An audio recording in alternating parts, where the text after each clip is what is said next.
Hello and welcome back to the Random Spades YouTube. Yes, Okay. that's exactly it. Yep, that's That's exactly where what we I are. meant to say. Uh-huh. We are in the abyss today. Anyways, today we're going to continue our series on the developing of the setting. We've decided off camera, probably the best way to do to cut down on the yap just a little bit is to do the setting of putting it all together video, uh, showing what we have created using these steps. And I agreed with that, so we're going to move on to the balancing portion of things today. If you haven't watched the previous video, I highly suggest you do so. Even just skimming it on like one 1.25 speed and reading some of the bullet points, I think is pretty helpful to new game masters who are wanting to get into games like this. Today I'll be helping, and actually I feel pretty confident in a handful of systems.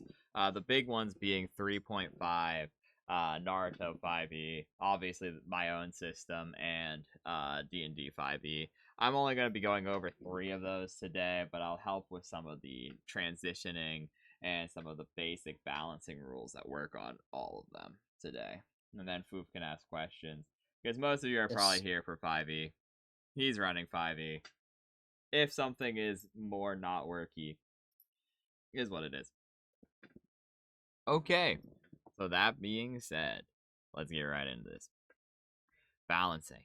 Generally, there are some pre-made factors in any system of choice, like CR, to help you determine difficulty, uh, and good explanations of what that means already in the system. Like in the monster manual, it will show you an XP chart, which shows you what generally your party can take on. From a party, I think 2 to 6 exists in the monster manual. As I said in the last video briefly, CR is generally calculated in the majority of systems off of a 3 to 4 player party. Meaning, if you have another person, if this is a hard boss, CR is not made evenly. It's just for the general party, this is what it is. If you have an undead enemy and you don't have a cleric, and it needs to be killed with radiant damage or a critical hit, that fight can be pretty lethal for a party with no clerics and no paladins, and no like rogues or something with a higher crit score as well. It can be pretty rough. But if you have a champion fighter, paladin, and a cleric all on your team, that fight is going to be piss poor easy. We'll get into some specific suggestions a little bit later on, but just understand that the CR is the general understanding of what it is. And if you have a party of 6 or 7 people, similarly, if you're all level 4 and it's meant to only take on 4 enemies, it's going to struggle against a party of 6, meaning that creature is not going to actually be quite what you want. I've seen CR exist, and all 3 of the systems we're going to go over today, and generally means the same thing. So a lot of these tips are going to be based around it. There's also common sense balancing factors that generally work regardless of the system, like what I was talking about. Every system, every monster, such as hit points to damage ratio. For example, this determines what it is. Is it a tanky monster? Is it a glass cannon? It's how much hit points it has and how much hit points and damage it can deal. Almost every single game has health. Every single system has health in some way. The health of the creature determines how many hits it can take before it dies. The hit points it can do in damage is its theoretical maximum damage per turn, or average damage per turn, against your players. So, for example, if you have a very squishy party, um, where the majority of your party members only have a very small amount of HP, and the creature can do a large amount of damage per turn, and you don't want a semi-lethal encounter, you probably shouldn't use that particular creature. Even if it's a glass cannon, because then the fight will generally come down to who struck first. If its maximum is damage per turn is higher than every single member of your party's health. For example, let's say its maximum damage per turn is 30, and the highest party member in your group has 31. and it only has 30 HP itself. It's a very strong glass cannon type of monster. Well, you probably shouldn't throw it against your party because it'll probably take someone out every turn or every other turn. Which means if they themselves can't get a good shot, you can end up getting into a fairly repetitive combat loop of, for example, cleric goes down, fighter has to waste his turn pouring a healing potion into the cleric's mouth. They wasted 2 turns now. The first guy can't kill it. Then now they take out the fighter. The cleric's still on low HP, and it can just turn into a very challenging loop. Sometimes fights like that are fine. If you have a high damage monster, that can probably one-shot a party member, but it comes down to a who fired first situation, where your party can generally, with full certainty, kill the creature. If it dies to a single magic missile or something of that nature, that's a guaranteed hit. It's a fine encounter, but like I said, use common sense for things like that. You can tell the average damage and the maximum damage by simply looking at the attack, how likely it is to hit, and then it also has this is the amount of damage it does. It gives you an average damage per shot in case you didn't want to roll for damage. So in that case, if you're using that, I know 5e has that. So if you're looking at that, just assume if it has multi-attack and each one does, on average, 12 damage, its average damage is 12. If you're using the system where it always does 12 damage, then similar concept, its maximum damage in a round is 24. If you're rolling, let's say, what would make an average of 12 so I don't sound stupid here? Average of 12. 2d8 plus 4. Nah. Yeah, 2d8 plus 4. Average for 8d8 is 4. Plus 4 strength. So that means its maximum damage would actually be 20 if it rolled an 8 on both dice. And then that'd be a maximum damage of 40. So keep things like that in mind. Certain abilities are like once a day, or they have to reroll to get it. So that makes averaging it out a little bit harder. You should take the damage of each of the attacks and then average them out for the average damage. That's an easier way of figuring out. For dragons especially, because of their breath weapon being a recharge or a X amount of time per day ability, you should just take everything together that creature can do, add it all up, and then just average it. In case you forget how to do an average, add every single number, divide it by the number of numbers it has. So if the claws do 12, it can make 2 claw attacks and 1 bite attack on its turn. We're just going to simplify this because I don't want to do real math. That'd be 12 plus 12 plus 12. We're saying all its melees do the same. So, that is 36. 36 is an action to do that. It's also an action to do breath weapon. Let's say it has 2 breath weapons. One does 60 damage average, or 60 damage max. The other does 80 damage max. They do different things. You would add 60, 80, 36 together. That's 140. That's 176 when you add the 36 in. Divided by 3 is...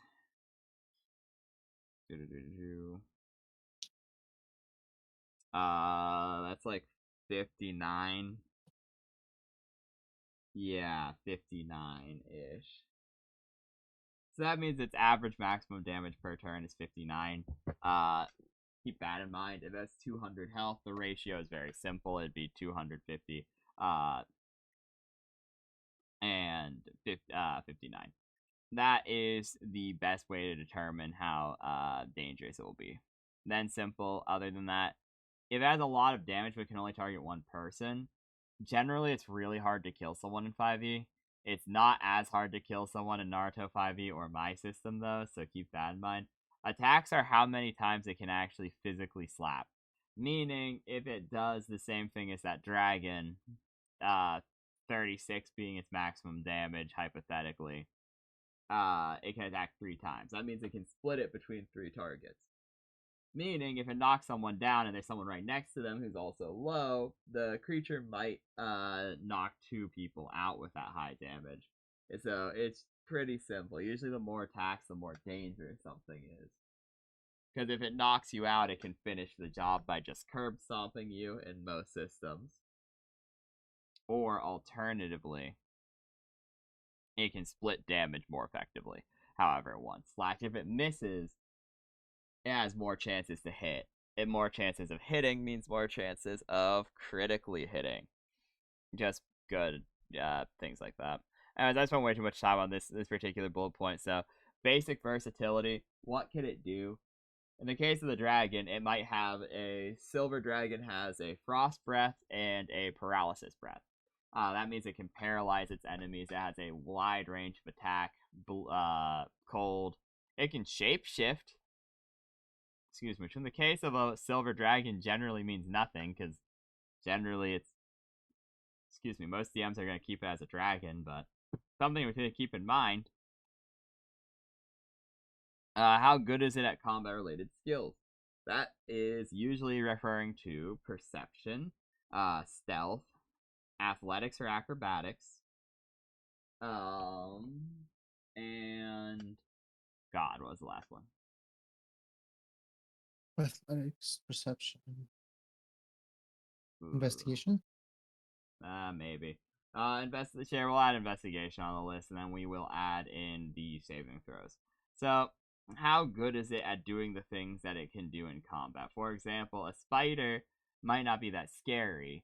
It might not do a lot of damage, but if it has like a plus 11 to like it has expertise or something in stealth, that means its stealth action is actually pretty effective. Because if no one has a higher passive perception than that, they have to make active perception rolls, which is usually going to cost them something in the action economy. Or if it's really good at perception, like most dragons are, then most dragons in 5e can use a legendary action to perceive, to find hidden creatures. So I see. it's a worthwhile note to consider how good they are at particular combat skills. Similarly, athletics and acrobatics is what you use to get out of grapples. In Naruto 5e, they added a handful of skills, but it generally works the same. You might want to add in chakra control or something like that. For my system, it's very hit or miss because almost all the skills are different, and how skills work are slightly different, but still, stealth is a good one to keep in mind. Maneuverability, perception, and things like that. Those are things that you should really consider with the monster itself, because, for example, if all of your party uses dexterity saving throws, and it's not a very scary monster, it doesn't do a lot of damage, it doesn't have a lot of hit points comparative to your party, you would, but it is a god at dexterity saving throws, as evasion, which means if it succeeds on its saving throws, it takes no damage, and if it fails, it takes half. And the majority of your party's big time damage is things like fireball, where it's dexterity saving throws, then the creature might actually be more of a threat than you could otherwise consider. The big thing to take away from this is remember the hit point damage ratio. Combine your party's maximum hit points together and compare it to the monster. Compare your individual party members, do the same thing for them. If you know on average they are going to Eldritch Blast or something like that, do just a general guesstimation for your players, because it's way harder to do that if you don't have their character sheets, or you don't think of everything they can think of, which you're never gonna do. So just do an average. If they on average do 9 damage in the previous combat, assume they're gonna on average do 9 damage, maybe up it to 10 or 12 to be fair to them. And then just take their HP. You should know that pretty easily. So then compare your party's ratio to the monster's ratio. And that generally is a good way of balancing even encounters. Obviously, if you want weaker encounters, but yeah, like I said, common sense. Beyond that, it's easy. I already explained the CR metric. A CR 20 creature is based around the average of 4 level 20s. If your party is hyper optimized, that likely means the creature is at a big disadvantage. There are ways to make really good characters. And so generally speaking, if you have a bunch of really good level 20s who have good artifacts, good gear, a CR20 creature's not gonna be enough. Because that's an averagely built group of level 20s that a I CR20 see. creature is, yeah. I see. Mm-hmm. So then the other thing is there are CRs above 20, even though 5e only goes to level 20 in terms of HP. So, yeah, they're not HP, level. And then Naruto 5e can technically go to 25-ish. It's hard to explain because they have class mods, and class mods are like addition to classes. So if your DM lets you take a class mod and you're level 20, you can hypothetically have level 25 guys, but that's neither here nor there thing. I Generally, see. I see. a creature that's like CR24 or something would require an artifact, some sort of blessing, or some NPCs to deal with in the average situation. So a group of level 20s who are averagely built and have no additional benefits might struggle against a CR24 creature. However, if they were to have two artifacts between the group of four, an NPC bodyguard, and I don't know, some other minor advantage of one of the guys without a artifact has one of those divine blessings or epic boons or something, then that's generally what that means. However, the I same can see. go the other way around. One of the biggest examples is there is a devil in 5e who's only CR 22 or 24 or something like that. And Oh, well. yeah, one of them, I don't remember what his name is. It starts, I think it's a T, I think it's Typhus or something. But I don't know the names. fair enough. But there is a devil who can cast greater invisibility at will, which Oh, means invisibility does not break. And he's actually not that strong. He has a handful of interesting, like, maneuverability things. He can fly and he has a sword. And it's not usually a huge deal. But if your players have absolutely no way of seeing through invisibility, uh, maybe not bring him up. yeah, that fight can suddenly become incredibly dangerous. Because even though your party might be hyper optimized, they don't actually have a way to see or hit him at that point without being very creative. And he has quite a Nice. bit of HP. The fight will not only be harder, and your players will not only be disadvantages. Uh, the issue is, like I said, the creature it also will drag on a lot, so I wouldn't suggest doing that. But it's a good example.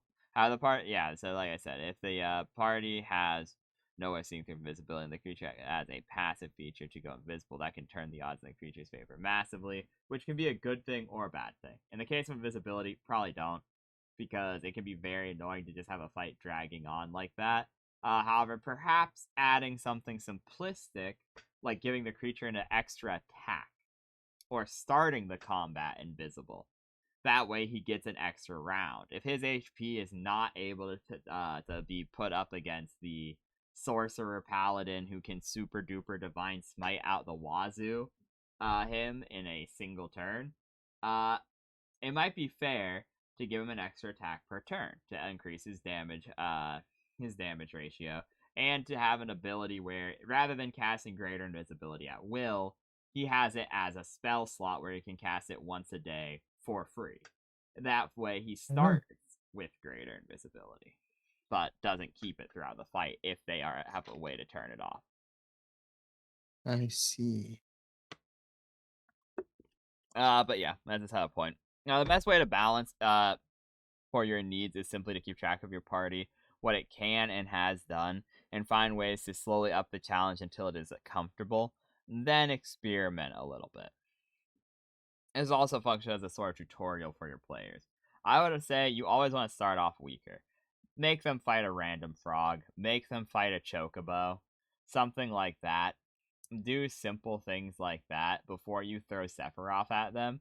And then over time, as you feel, oh yeah, this is what is comfortable, experiment by giving, oh, they fight a random mutant, an ability that is completely unique to this mutant. And if the ability goes well, consider adding it into future mutants, things like that. Experiment, and as you're slowly ramping up, don't suddenly jump from like sending CR1 creatures to CR5 creatures at them, even if they are level 5. You want to, especially if you're not confident in what you're doing, you should try your best to ramp up, experiment, and get comfortable first. Then some general tips is don't go above or below 2 CR of monsters. Pay attention to if the creature is a single encounter or group encounter. Be aware of the creature's abilities and personality, and then make the loot worthwhile for the challenge, respectively.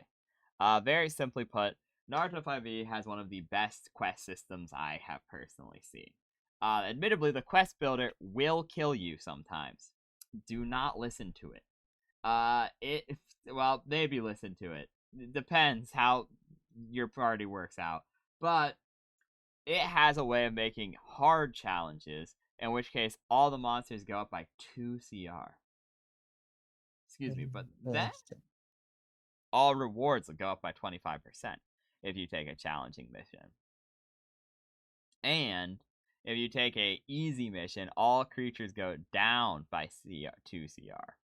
They also have a way of differentiating creatures better than 5e does, listing what the creature is. If it's a minion, an elite, or a solo encounter, or an iconic encounter. The thing is, it can be more than one of them. For example, it could be an iconic minion, where it is meant to be fought as a group. It's not a very particularly powerful creature. It's meant to have a lot of it. Maybe this is some sort of like, this guy was one of those funny joke characters who was super weak, but he was super iconic to the show and gave someone else a run for their money in the moment. You could give him the iconic trait and it would make him more unique, and give him a handful of things like legendary actions or whatever. And I can think kind of Baldur's Gate did the same thing, where in honor mode, certain creatures that are more iconic than others get cool legendary actions, whereas the average person doesn't. Then obviously, solo encounters are meant to be fought alone and are generally stronger. Elite encounters are, well, elite encounters, and then generally you would have something crazy like Madara Uchiha himself would be all of the above, an elite solo encounter who's iconic. At least that's my understanding of how their enemy system works, and I think it's a really good enemy system where there's multiple layers to it and it does a better thing. You kind of have to eyeball it for 5e. For 5e, if it has legendary actions, it's probably a boss encounter, and if it doesn't, and it doesn't have a lot of health compared to the other creatures, it's probably a group encounter. So like I said, test around to be more comfortable with it.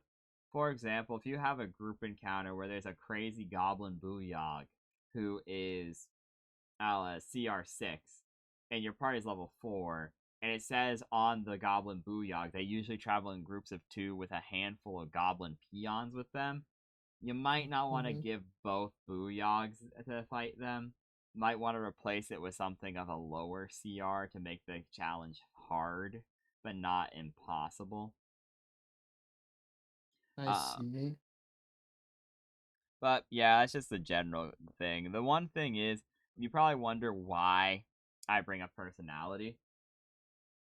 Monsters, I always try to roleplay monsters how they would act. If it's a simple bear, it's not going to finish people off who are on the floor unless it's like hungry, and it's going to try to take one person out and then grab them and run away so it can actually eat them. Or if it's a cornered creature fighting to escape, it might not even kill anyone. It might just bite and try to get away, and so on and so forth. However, a sociopathic devil lord who can turn invisible and shank people 3 times in a turn, he might actually just raw finish someone off. He's intelligent and sadistic.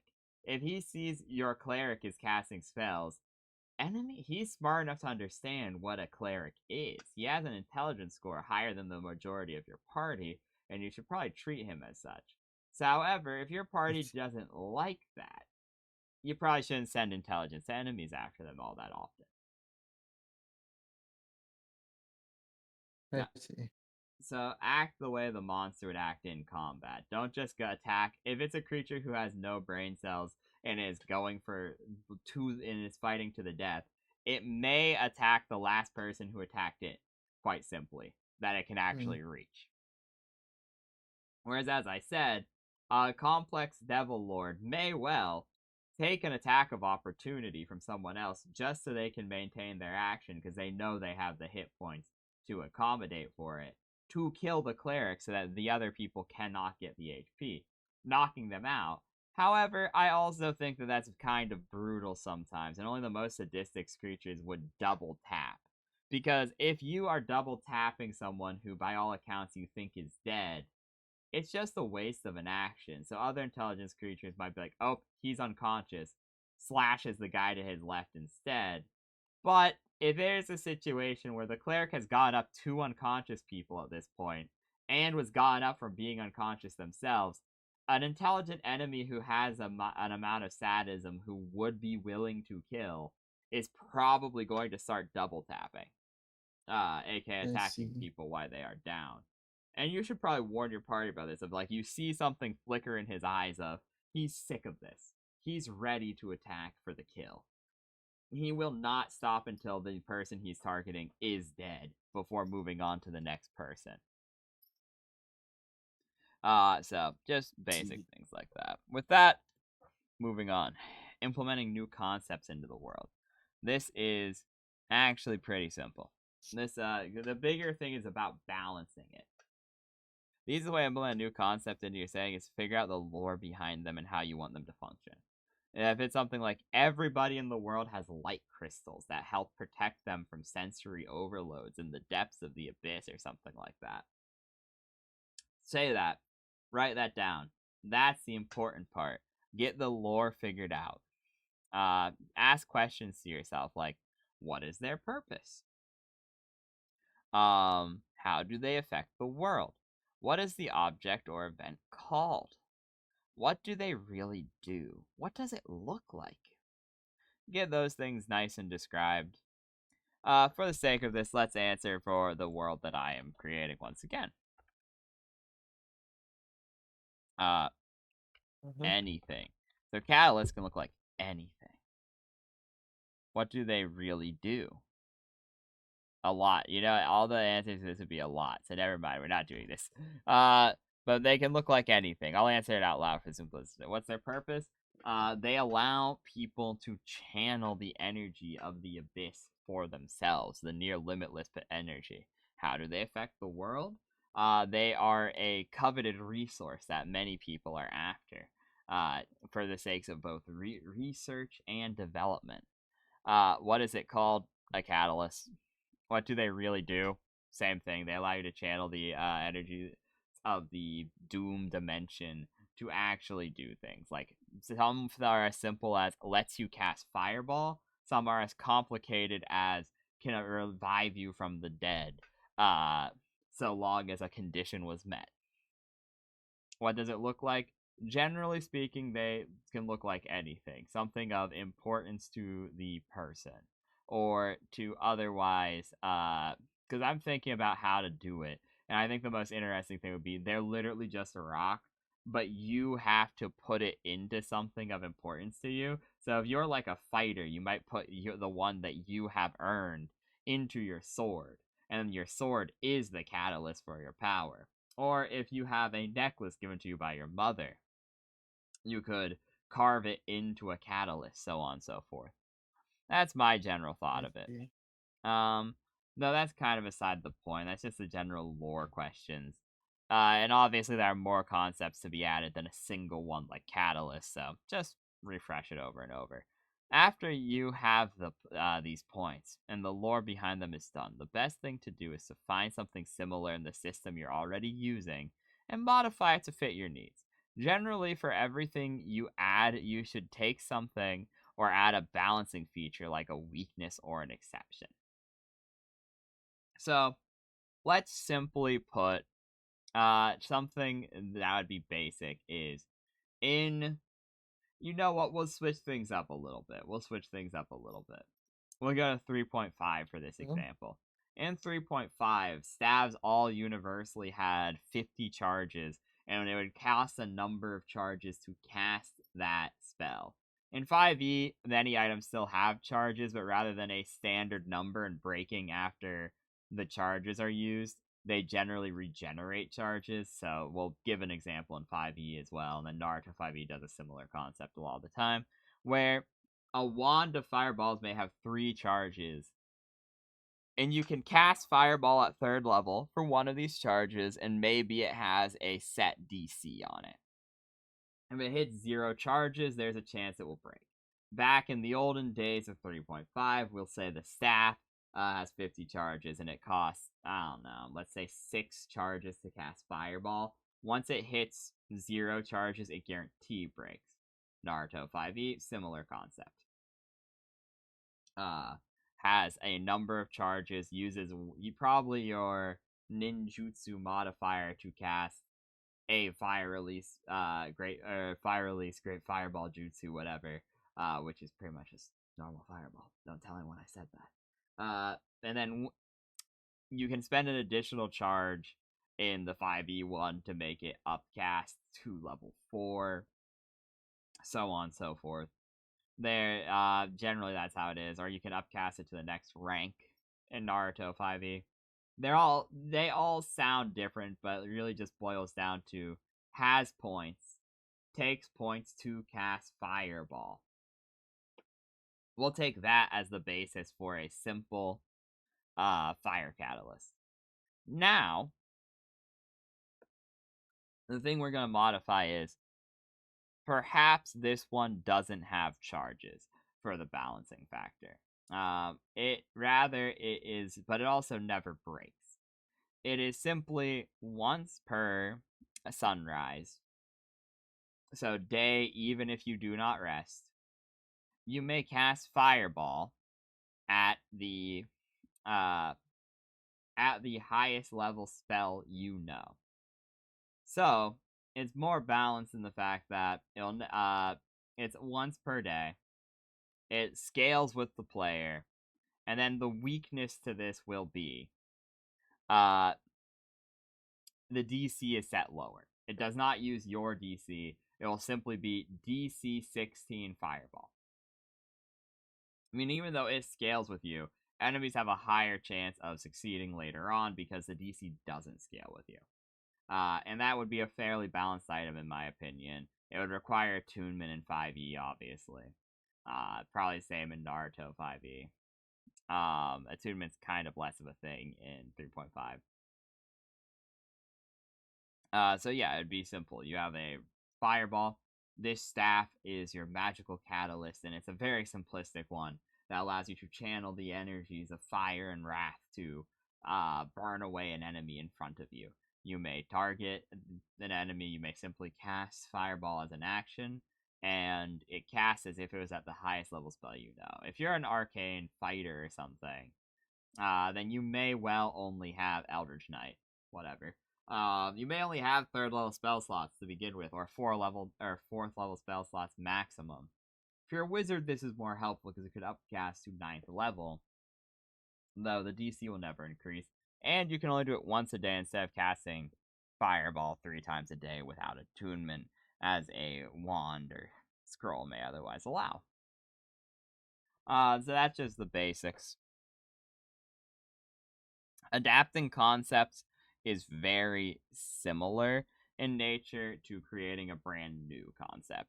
The thing is, most of your work is already done for you, as the concept is from pre-existing media. Meaning, if you wanted to make a,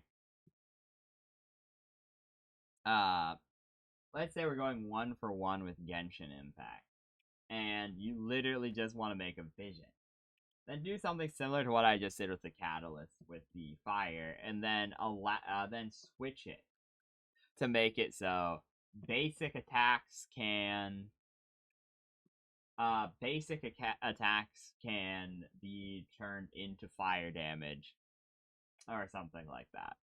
So that's generally what you'd want to do in that situation. Then you would probably, because everyone would have one in the campaign. I think that's enough of a balancing factor on its own that they're now common, and it's just allowing you to change damage types, not necessarily buff them. It might be a little danger if your party members has like a specific class that says buff all fire damage you do. But that would be how you would do something like that. Look up wikis, look up I do look up the if other people have made it beforehand actually, because a lot of people have made a lot of things for D&D. Some balance, some not, but taking some of their ideas to help you adapt yours of being like, wow, they made this one for one with the show, or one for one with the game. It might be really overpowered. It probably is. If you want a more balanced option than that, take their already existing one that you think is perfect and then just actually add balancing factors. Be like, oh, they gave this weapon a plus 10. That's crazy. Why don't we go down to something like a plus 5? Because something like, let's say that's its only ability. It's a sword of super sharp. I can't think of something specifically, but it's a sword of super duper sharpness, and it really only has one effect of cutting through almost anything. Then, like I said, instead of giving it a plus 10 to hidden damage, perhaps that's pretty crazy. Even though it's its only effect, you probably want to cut that down to a plus 5 to hit and damage, as that's the highest, generally speaking, that enchantment goes in games. Um, So I would say do something of that nature. It obviously depends what game you're in, because Naruto 5e can have way crazier things than normal 5e can. 5e tends to be more balanced towards the player's favor, so some of the artifacts are pretty crazy. Like the hand of Vecna goes pretty hard, especially if you have the eyeball too.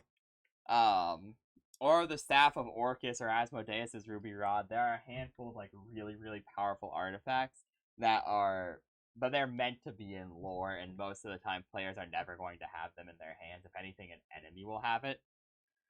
So Mhm. consider that. Consider it. Will players hold this? If players hold this, how much more powerful does it make? The last thing I'll say about the balancing aspects of this is, I would caution you. I would hazard you to think about how you intend on using the concepts in your game. For example, if you intend to publish anything for money, I would suggest against using things from outside media. Like, don't add something one for one, or just like take an idea I or think I'm whatever. mostly just private games with friends. That's what my deal is. Yeah, that's fair. That's what most people are going to use. This is more of a disclaimer of don't go, oh wow, they Yeah, suggested I steal the Master Sword. Don't steal the Master Sword for money. Nintendo will shank you. You don't want to they have the would. Pinkertons after you, dude. Anyway, Just make a different item that coincidentally looks like the Master Sword, I but suppose. it's not the Master Sword. I suppose, yes. But then, however, if you are adapting it for personal use or posting it for the sake of other people, just for the sake of them to have it or use in private games, then be sure to credit the proper sources, and say where it's from. Like, if you do take an exact thing of someone else on, like, a subreddit made, like, the perfect Master Sword, and you really want it in your Zelda-themed game, if you're gonna stream it or something, you should probably at least give them a nice shout out, being like, yo, I use this. Or if you posted a thing of, oh, hey, here is my 3-page Zelda one shot you can use. If you did literally say copy it, post the original, post the thing of being like, use this for the Master Sword, and credit the person. Like I said, just be careful of that. If you're just literally sitting down with your friends at the table and you have no intention of streaming and no intention of publishing it or anything like that, then I don't know. Make sure you update where you got stuff. That's all I'm saying. Give it a little update Yes, on yeah. Reddit, like the video, whatever. You probably don't need to actually give a shout out unless someone asks you in a home game, but it's still nice. Anyways, the last thing is similarly take things from the starting point and then do it. So, for example, a Genshin Impact thing would probably work better in a Naruto 5e game because they have a catalyst in the Kakashi's Team 7 Kakashi's guide where catalysts are like casting implements, and they generally do something like, oh, it decreases the cost of a specific element. You can only have one. You learn new spells from that element, and your DC increases or whatever. Though they themselves admit that that's pretty OP, that they didn't balance it 100%, that it's still a work in progress. So, that said, that's probably what I'll be basing my own catalyst off of for this, like, private-ish system. But, for Genshin, let's simply say, yeah, it allows you to convert your other damage types into fire damage. It allows you to learn, maybe instead of learning 4 fire jutsu of your choice or fire spells of your choice, it gives you 3 specific fire spells. And then perhaps it has an ultimate ability, so to speak. Where, like I said, in the case of the thing we were talking about previously, it casts Fireball at the highest level once a day. So that would be a fairly balanced catalyst. You're converting the decreased cost to the conversion, and you're decreasing the increased DC, switch out the increased DC for the ultimate. And that might be a little bit more powerful later levels, but it scales. It's pretty nice. It's probably what I would go for, because they still have to spend spell slots or chakra to cast the spells or jutsu embedded in the catalyst. And the only thing they're really gaining is the ultimate, because 1d6 slashing damage and 1d6 fire damage generally equate to the same thing. If something is resistant to slashing damage, something else will be resistant to fire damage. It's nice to be able to switch weapon damage, but like I said, unless they are specifically doing a build where that's crazy, like, it's generally a very, very safe option. So it's probably significantly weaker than the cost decrease, and then the ultimate is not that much more substantially better than a DC increase a couple times a day. So that's just I the see. general balancing thing. For the last thing,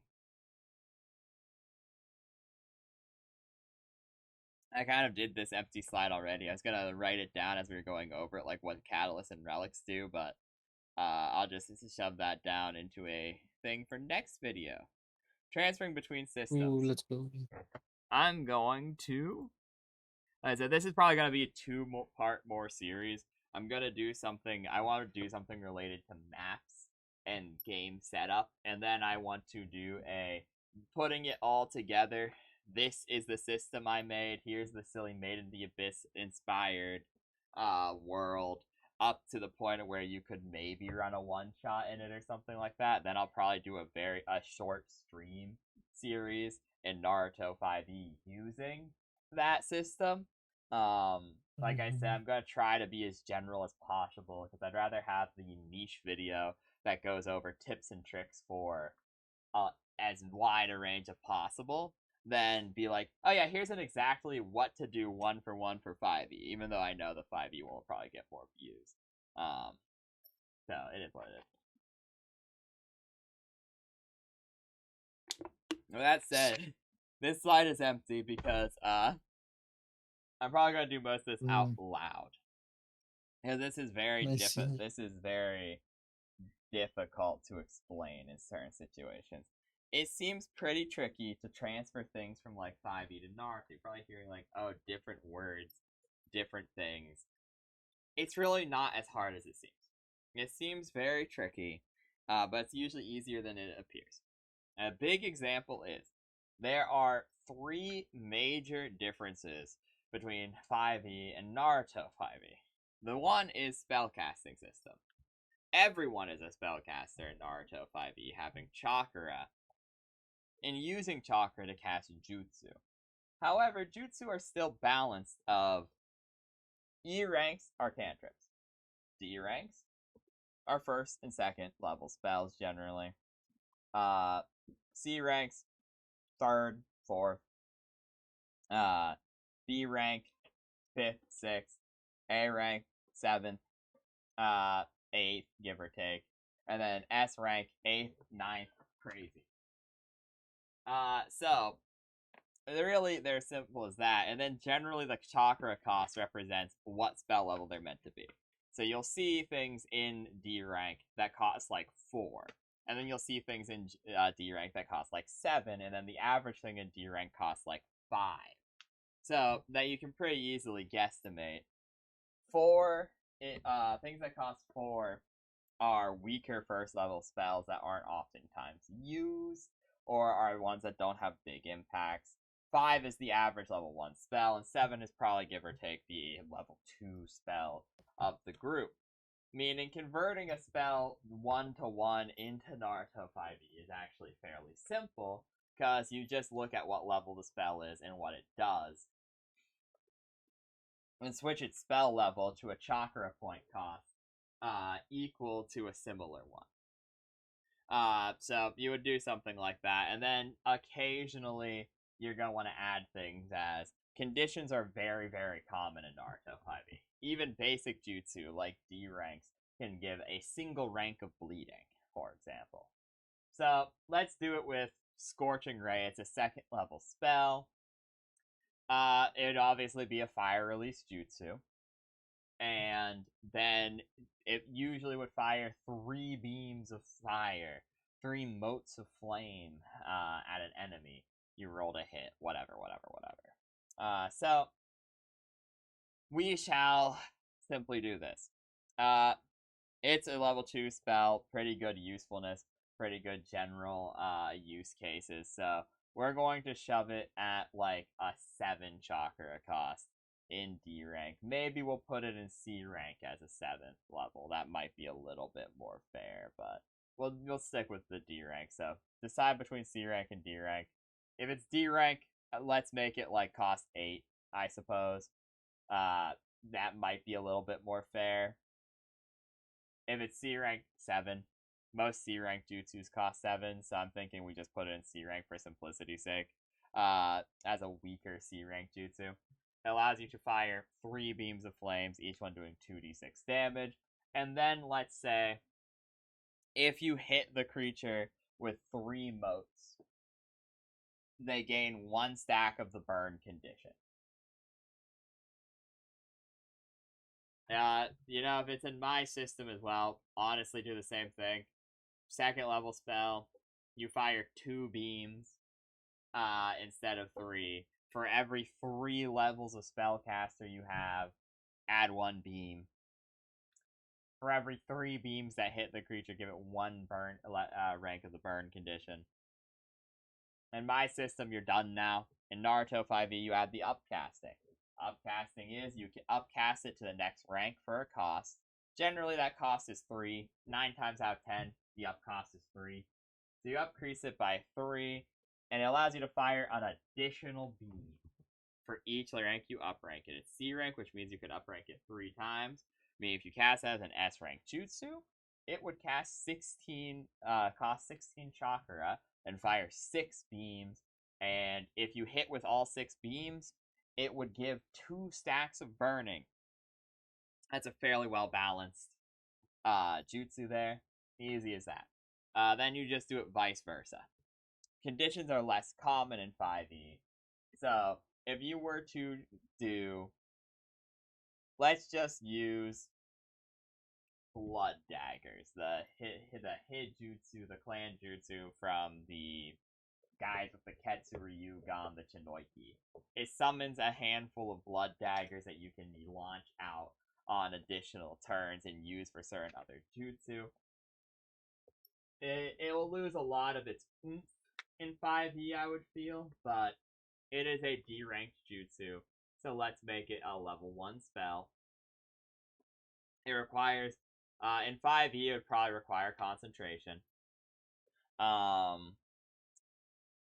So we'll give it concentration. Level 1 spell. Probably it's either necromancy or transmutation, as transmutation is transmutation, obviously. It transmutes one thing into another. You're transmuting a blood into a knife. And necromancy generally is what is used when involved uh with weird shiz that involves your body. So sure, we'll go necromancy for simplicity's sake. And we're going to alter it where it literally just summons 2 daggers. And you may throw the dagger on additional turns as a bonus action while you remain concentrating. If you hit a creature with it, they take the normal dagger damage, and then at the start of their next turn, they take 1d4 slashing damage. This is meant to represent the bleed effect that doesn't super exist in 5e. That's a pretty fine spell at that point, I feel. You summon some daggers. Every level higher, you summon 1 additional dagger, because unless you have multi-attack, you can only throw 1. So, hell, maybe you can throw 2 on a turn. If you did put, you can throw it as a bonus action, which means, yeah, it's generally speaking going to be pretty balanced for you, I feel. Just eyeball things and understand the basics of the mechanics of the setting. If you understand the basics, a lot of systems actually give you a how to homebrew section. There's lots of wikis about it. There's also literally transition guides between settings. 3.5 has a good one. Naruto, or not Naruto, crap. 5e, 3.5 to 5e has a great conversion guide somewhere on the internet. I'm sure you can look it up. Similarly, Naruto 5e tells you everything about what it does. It tells you their philosophy for designing classes. It tells you their philosophy for designing jutsu. It literally has a craft your own jutsu section in the Shinobi Handbook. So look into that if you want. That's probably the easiest way to transfer stuff relatively balanced. They have another one, another design guide, and it goes into better detail in the Kakashi Guidebook. So look into that if you're interested. One day when my system is significantly more published, I'll probably make a general philosophy in the books that's currently being worked on. There is a design philosophy for section that tells you how we design stuff / balancing rubrics. That's probably the best way to do it. Look up the rubrics and look for differences. Another small thing before we end the video, as this is going for about an hour again, is another big difference is proficiency.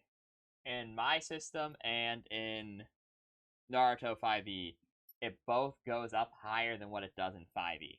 5e maxes at 6, starts at 2, maxes at 6. Naruto 5e starts at 3, I believe, and maxes at 9. My system maxes at 10, a simple plus 10. So keep that in mind when you're looking at things. One of the best ways for just easy, lazy balance is if you're converting Naruto 5e to normal 5e, make it so that it follows the proficiency of 5e.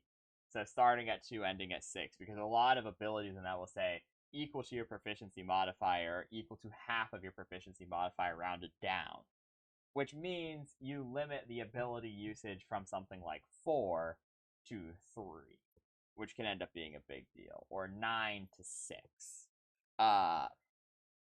Or damage from 18 to 12. The damage, which obviously that's not going to do everything for you, but it does help a lot. Or similarly, if you're transferring something from 5e to Naruto 5e, do the same thing. Start your proficiency at 3, end it at 9, because if you have an ability that can be used that's really good, and it can be used half